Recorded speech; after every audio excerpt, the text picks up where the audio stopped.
Wabi Sabi is an interesting concept from Japan that contradicts the world's obsession with perfection.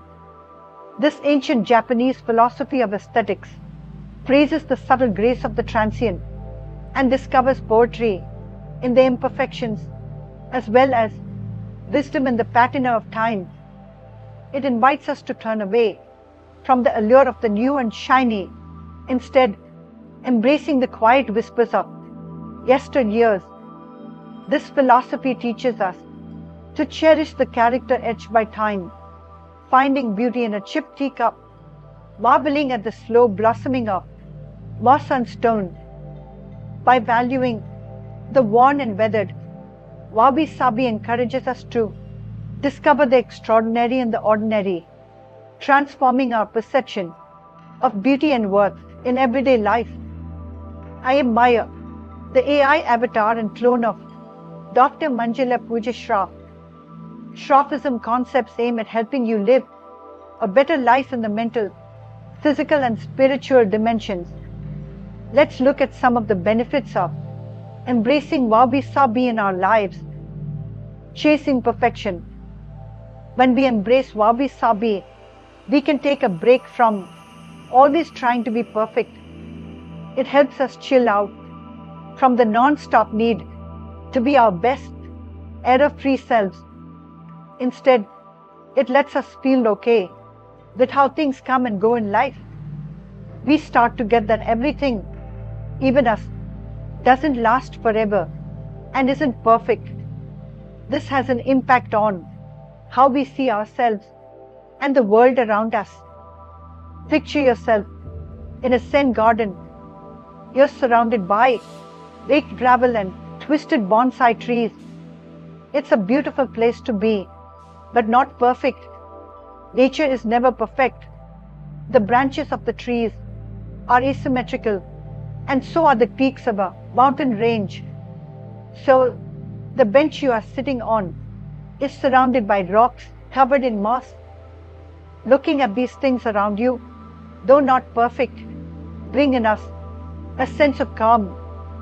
As you sit there, you start to breathe slower and your mind gets quieter. You begin to understand that the garden, like your own life, won't last forever. You start enjoying the impermanence, living with purpose. Wabi Sabi isn't just about being okay with flaws.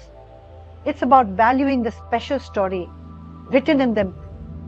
A split in a pottery dish, rather than being a mistake, shows the work of the people who made it, the heat that created it, and the experiences it's had. It tells us that things are beautiful, not when they are perfect, but because of the path that made them what they are. This way of thinking goes further than just stuff. It affects our own lives too. We start to like the lines on our face because they show where we've laughed and cried. The gray in our hair becomes like a cool hat. That shows how much we've been through. We learn to see good things in our scars, both on our skin and in our hearts, because they tell our story. They make us more real and interesting, a way to be thankful. Wabi Sabi shows us how to be happy with easy things, quiet times, and everyday flaws. Drinking tea with someone you love, smelling rain on the ground, hearing leaves move in the wind. These normal things mean a lot when we look at them with a Wabi Sabi view. Think about waking up when it's raining, but instead of feeling down, you feel amazed. The rain turns into music on your window, a present that cleans off dust and helps plants grow. This new way of seeing things, liking simple and short-lived things, makes you thankful for right now, for being alive. To sum up, we live in a world that keeps telling us we're not good enough. But Wabi Sabi says something different. It says we're perfect because of our flaws.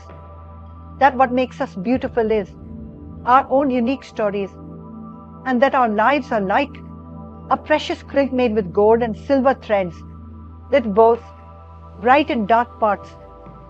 So, we should accept our cracks, be happy about our wear and tear, and find comfort in the quiet wisdom of Wabi Sabi.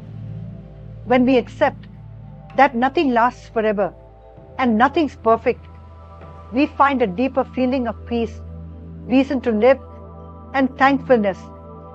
This has an impact on our lives, making them richer and more meaningful. Keep in mind, Wabi Sabi isn't a final goal, but an ongoing process. It's a constant effort to open our eyes to see the beauty in things that aren't perfect, don't last forever, and are genuine. As we start to look at the world this way, we develop a more satisfied, real, and pretty way of living. If you agree, please give it a thumbs up and share it with your friends.